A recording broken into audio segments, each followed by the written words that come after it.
Good evening, everyone. Nice to be with you again. I was remembering a time many years ago when I was pretty young, and I was with a group of people all practicing within various versions of Hindu-oriented yoga traditions. And in this particular gathering, most or maybe all the people there had their teachers whom they were practicing in systems that use guru models, and in those models, the guru was considered to be fully enlightened, had direct knowledge of absolute reality, absolute truth, however you want to frame it.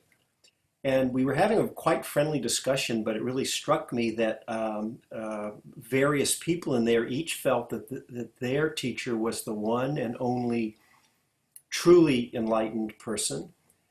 And the others were just mistaken in thinking their teacher was the one who had the truth. And they each felt that about all the others. And I don't remember a lot of detail, but I did bring that up to the group, that this is, everybody's viewing everyone the same way and saying the same thing about each other. And nobody had any direct knowledge or experience of it. It was all just beliefs, but people, belief can turn into a confidence. And so everybody was quite confident in their teacher. And when I mentioned that, I just remember one of the people said, I said, you're all doing the same thing, right? Towards each other. And one person said, yes, but fortunately for me, I've got the real true one, and the others are wrong, right? And they all held that view. And so that kind of, it's kind of an ignorance. We can find that among Buddhist practitioners also, but I hope we won't fall into that. And I think we're liable to fall into it if we don't hold the Buddhist teachings in the right attitude. So I want to offer a suggestion on how we can approach and hold Buddhist teachings so we're not liable to fall into really get the trap of clinging to our own views about things and mistaking them for truth. In the Buddhist world, it's bad too, because Buddhists will often think, well, all those other gurus and traditions, even the contemplative ones that claim to lead not just to some kind of blind faith, but a direct experiential knowing, they still didn't get the whole picture in some way. But us, the Buddha, he had the full enlightenment. And so we can hold that with I think it's kind of can be, if we don't hold it right, with kind of an arrogance. And not only that, but even within the world of Buddhism is a huge world. But then you also have to have your particular flavor of Buddhism, right? So it just goes on and on. I don't think, when I read the text of the Buddha, I don't think that he was presenting himself like this at all. And in fact, there's a famous phrase in Pali, some of you will have heard it, called ehipassiko, which means come and see. And so I want to suggest that a better way, and really I think what the Buddha was pointing to, is these teachings not to be truth statements in the sense that we've got the ultimate truth, or even ontological truth statements, but they're more statements. They are truth statements in the sense that they are pointing to the way that life works in an ordinary conventional sense that's accessible to anyone. And in particular, pointing to the ways of being and acting that create suffering, and ways of training ourselves and acting and being that lead to an ending of suffering, or a lessening of suffering, at least, ostensibly an ending of suffering. And then it's this ehipassiko is an invitation to say, to suggest, to invite us to understand what the teachings are. We want to have an intellectual understanding, but then try it on for yourself. Look to see, does this ring true for me? Is it true? And is the path that's being laid out, does it sound like it might be heading in the direction one would want to go in if you wanted to live in a way that created less suffering, both for yourselves and for others? And you wanted to create, some of you, this is a phrase I use often, creating less suffering for ourselves and for others and more well-being. You could say happiness, well-being for ourselves and others. So we're asked to try it on. And then what people I know have said is that you begin and things may resonate for you and you're drawn to the teachings perhaps. And then as you practice, as your direct experience grows, as long as that stays in alignment with these core principles and teachings, it does lead to this idea of faith matures into a confidence, but it's not that arrogant kind of confidence that, oh, I know how it is, but that the further I go with this, the teachings are consistent and they do line up and they seem to reinforce. And so I know for myself, there's a lot of things in Buddhism. I separate Buddhism from Dharma. There's things in Buddhism that clearly are part of religious belief and things that, there's miraculous stories of the life of the Buddha, all kinds of stuff I could get into. And, I don't believe that stuff. You can have your own, relationship with all of that. I could name a few of those things if you want. But that core Dharma teachings, I have yet to find something that was not true when held up against, in the light of my own experience.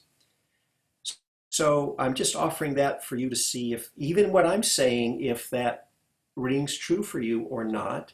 And then you have to follow of course, your own truth and your own wisdom.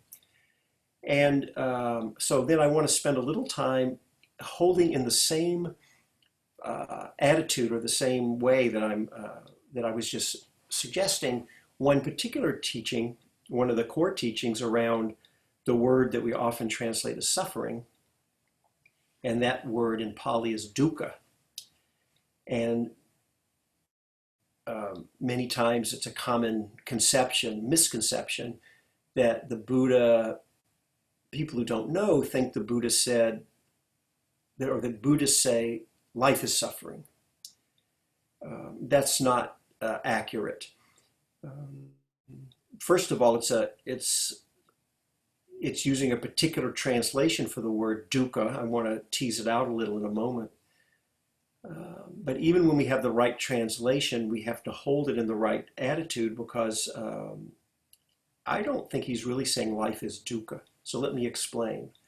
The word dukkha actually has the meaning, if you look at the root, sort of the source or the etymology of the derivation of the word, it has the meaning of the wheel or the axle of a cart that's not perfectly round. It's out of kilter, it's out of round, which of course, if you're riding in a cart like that, gives you a bumpy ride.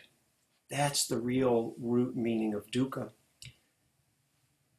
I think it's fine to use the word suffering, and I think most people in the Buddhist world that I know do. Personally, I prefer to translate it as unsatisfactory or unreliable. And certainly that comprises the meaning, all the range of meanings in the word suffering. But there's a lot of times in life when we're not suffering. What about that? There's right? Well, I'll give an example. People who know me know I like dark chocolate, good dark chocolate. Some of it's, like if you buy one of those Trader Joe's 1 pound dark chocolates, don't buy that. It's kind of bitter. It's cheap. Just don't do it. It's just not good. Good dark chocolate, if I had a piece right now, that'd be all right with me. I really like good quality dark chocolate, rich and smooth. Okay. So when I'm eating a piece of that dark chocolate, there's no suffering. It's not suffering. If I'm craving after it or clinging, then I'm suffering. So there's not suffering. However, that chocolate is inherently unreliable and unsatisfactory in the sense that, first of all, it doesn't ultimately solve my problem, right? I can go get a nice piece of chocolate, I eat it, it's great, it's good, it's wonderful. I can think about it ahead of time. I enjoy it while I have it. There's a little afterglow to it.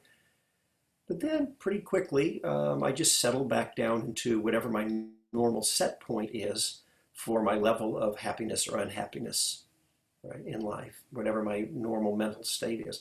It's not gonna, it doesn't fix things once and for all. And I use that as an example because the way that to really hold the teaching on dukkha is that because no experience is going to last, is going to ultimately do it for us, doesn't mean we push away or deny or invalidate experiences at all. We have our experience, and you can have happiness and satisfaction in life. Buddhism does not deny that. So that's not the same as saying life is suffering. In fact, if you go to the First Noble Truth, it's talking about the truth of dukkha. We call it the truth of suffering. But it doesn't just say there's suffering. It specifically says suffering due to clinging. That's the key. The Second Noble Truth is talking about what causes the mind to cling, and that's craving, which people also misunderstand. They think Buddhists think desire is bad. That is also not true.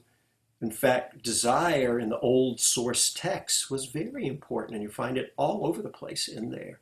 Wholesome desire. You know, if you didn't desire, say, to meditate, for example, you wouldn't do it. So this word desire is tricky. Desire is not bad, but a particular kind of desire is what we call craving. And the word that gets translated from Pali, that we translate as craving, tanha, it actually literally means thirst. That's the level of craving that it's talking about. So a level of desire that it's talking about. So, you know, when desire gets that bad, we all know that it's going to lead us to clinging and chase after, you know, that thirst is not only to want to have things, but it's also to want to not have or to get away or to get unpleasant things away from us. That's also a craving. And so it leads to this clinging where we contract, we're in stress. You know, this is the teaching. That causes the suffering. Whatever you're doing, even if you're not suffering, is still dukkha in this, if you translate it in the sense of unreliable, because you never know if things are going to last or whatever. So I'll just give a few examples to bring in a few more subtleties on the meaning of dukkha. My son and I both are licensed ham radio operators. And it's something that it's just a father-son thing to do that's nice. Matter of fact, that's our little radio station right there. I'll show you. It's a small little station.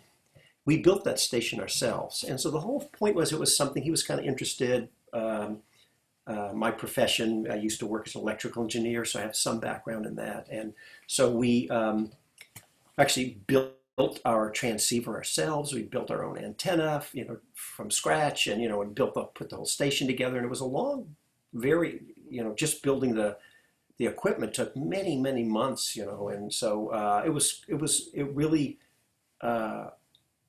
There was a lot of satisfaction there in the process of kind of bonding and doing the things together, father and son. No suffering there, right? That's gone now. We're not working on the station. If I'm clean back to that, that could be a suffering. But then also it was interesting once we got the station built, and it works great, and we've been able to talk, it's a small station. Not that long ago, talked with someone in Japan, and mostly locally around, but you can make long distance contact. It's kind of fun, But my son said something at one point, which he said, you know, Dad, we worked and worked and we built this whole station and it was fun working on it. But then I thought, wow, it's gonna be great. We're gonna be able to have our radio and talk to people. He says, now when I'm just talking to someone. I'm just holding the microphone and we're just talking. And it's like, it's not that great. I mean, it's okay, but, and he was pointing to this idea that now, wait, I need to back up. There are people in the example I'm giving, ham radio, and they're really, really into it. They have a different experience. I'm not saying everyone's going to have the same experience. They get a tremendous satisfaction of, how far will my signal go? And can I make my antenna a little better? And can I talk halfway around the world instead of a quarter? And people get a lot out of it. So I'm not judging anyone else. But he and I had a similar experience with it where, it's okay, but we sort of, after the fun and the anticipation, the actual experience in the moment wasn't what we were projecting it was going to be. And I have found that life can be like that a lot. I remember I lived in Santa Cruz for many years, for close to 30 years. You'd go down to the beach and you would look out into the ocean and you'd see people in the sailboats out there. I wasn't a sailor, but it just felt so romantic seeing them out there on the boat, and it just would be so great to be in the sailboat. I didn't really think it through that much, but it felt like, if I'd be out there, I don't know what I thought. I'd be in some kind of ecstatic, blissful experience sailing on the ocean. And then after a number of years, a friend took me out sailing, went out on the boat. And it really struck me that, because I knew I'd had those feelings about sailing before, when I was on the boat, in the moment I thought, well, I'm just on the boat. I felt the same as I did when I was on the shore.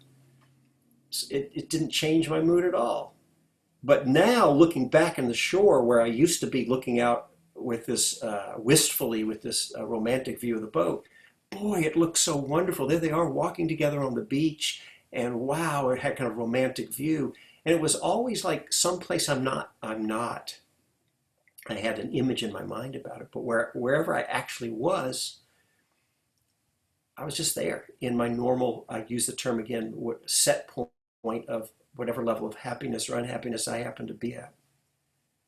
And so, again, I want to be careful. I'm not saying nothing gives any satisfaction, or I use it's kind of a silly little example of chocolate. But I'll give you another one. I just, here at my home, my wife's wanted some raised beds to grow some vegetables. And so just this last week, I built them. I got a design off the internet. So they're not hard to build, but many, many ways. So I built one it was nice design. So it actually looks kind of beautiful. And it came out, it's not complicated, with basic tools. And if you just, measure and cut carefully, and it comes out and they really look great. So there's a feeling of satisfaction that's there in that. That's different than having done it and then it sort of left me flat. So you can have experiences like that too. But even in that case, I'm not looking at those raised beds to do more for me. I'm not looking at the dark chocolate to do more for me than it's capable of doing. So it doesn't turn into the suffering quality of dukkha. Those are kind of light little examples, but a lot of life can be that way. And as long as we this is kind of I think the essence of what I'm trying to get at and what I think the teachings are pointing to. If we don't try to make our experience into something, create it into something and let it be what it is, I got to think of a better way to say that, to articulate that. But it's just it's really a sense of meeting life on its own terms, how it presents us, and then having whatever experience we have, and then not clinging to what that is. Then we're in a harmonious relationship, where a harmonious flow in sync with the flow of the experience of our lives. But it's when we fall into that second noble truth, where it's like, I can't be with this, it's too much, the pain, or I'm craving after the pleasure, right? That's, of course, what gets us into trouble. those are the places we spend a lot of time talking about, because if we can shine the light of mindful awareness there to see what's happening in our minds, then we have at least a chance to get a wedge of mindfulness in between what happens and our response to it, right? And then hopefully the equanimity can get in there. And we've talked about that in recent weeks, that same idea. So that's the idea that gets talked about a lot. But there's one other subtlety. It may not be that subtle to you, but I want to bring in. Even when times are good, things are going great, there can often, for many of us, probably all of us, at sometimes have experienced just a sense in the moment of, it's kind of like, this isn't it.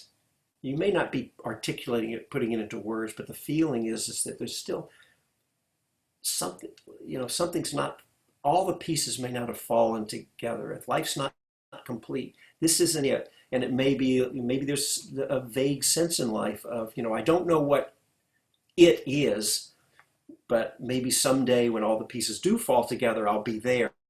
But it's not this. And I say that because I can relate to that. Even a lot of us don't talk about our meditation practice that much, and I don't really talk about mine that much. I don't mind talking about it, but I'll just share this one thing that I've been meditating a long time, and I've put a lot into it, and I still do. Some of you know I've been meditating, I think, a pretty long time, and I started in 1970, and I've really kind of thrown myself into the practice. And I know some of you, I see your faces, your names here if you don't have your video on, and I know some of you are longtime practitioners. And even for us who are not such a long time, have seen the benefits. And I consider myself, maybe average natural ability to meditate, whatever that means. That's a whole discussion, I suppose. But I've just been doing it for a long time and dedicated myself. So when I sit to meditate, it feels pretty good. And, as any of us do, you can go into some meditative states that are quite places of clarity and presence, and it can be very, very pleasant, and all kinds of things can happen. And the point isn't just to have those experiences, because they come and go too, but it's what carries through, the wakefulness, the presence that carries through. But you do have these experiences. Well, I could be sitting, this happened to me today. I'm sitting here meditating. I'm in one of those states. And there's still a little part of my mind that wanted to kind of just get up and just not be here. It was looking, I don't even know where it was. It was just moving towards something. I noticed it in my mind. And so a lot of it is not that these things don't happen, but we can be aware of what's going on. And then you can either let it go, or it can be interesting just to sit with a mind that even when you're in a place that's pretty nice, and clarity and steadiness and all these things we say we want in meditation, when they happen, and there can still be I'm not saying it always happens, but even there, a little movement of the mind into some other, not this, but something else. And to me, that's dukkha also on subtler levels, but it's still something that's not complete in the moment. So now that's a place, when we're dealing with a lot of strong, intense suffering, we may not have the luxury,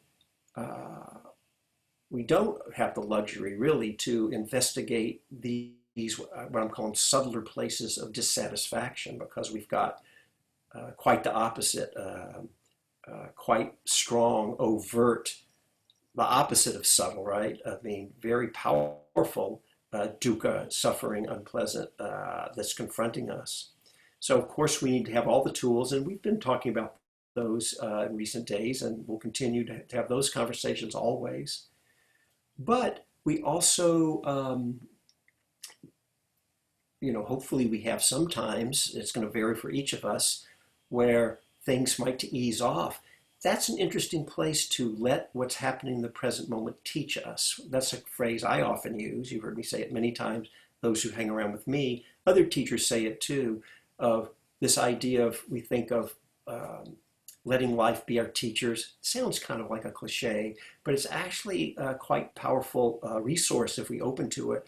So anytime you find yourself in normal times, we're not talking about the times when the moment is really calling you to step up, because it's going to take a lot of resources to work with something, and we want to be respectful and acknowledge it can take a lot to be present with real difficulties.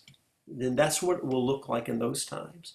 Other times, if that's not happening, when you're doing well, you can just enjoy it. You don't have to, go digging around or whatever. But when you notice times like that, when there's something's missing in the moment, and it's nothing about what's happening, it's just the mind reaching for the next thing, or that this isn't it. That's an interesting place to hang out a little bit and kind of get to know that a little. You may still choose to go do something to fill your time or distract you or whatever, but they can be conscious choices. And we start to learn, in part of letting go in service of the deepening of non-clinging, that not to be unconsciously driven by those times also, because it can be a subtler place. And then what I have found for myself is that this awareness of the range of ways dukkha can operate, that can be a powerful doorway, gateway into coming to know myself and coming to let go of the cause, of turning the dukkha as unsatisfactory into the dukkha meaning suffering, because I stop looking for the experience so much to be the thing that's going to do it for me. And it's more shift to really tending to, paying attention to, how is it that I'm relating to whatever it is that's happening. That can be the real, I think it is the real key. So thank you for your kind attention.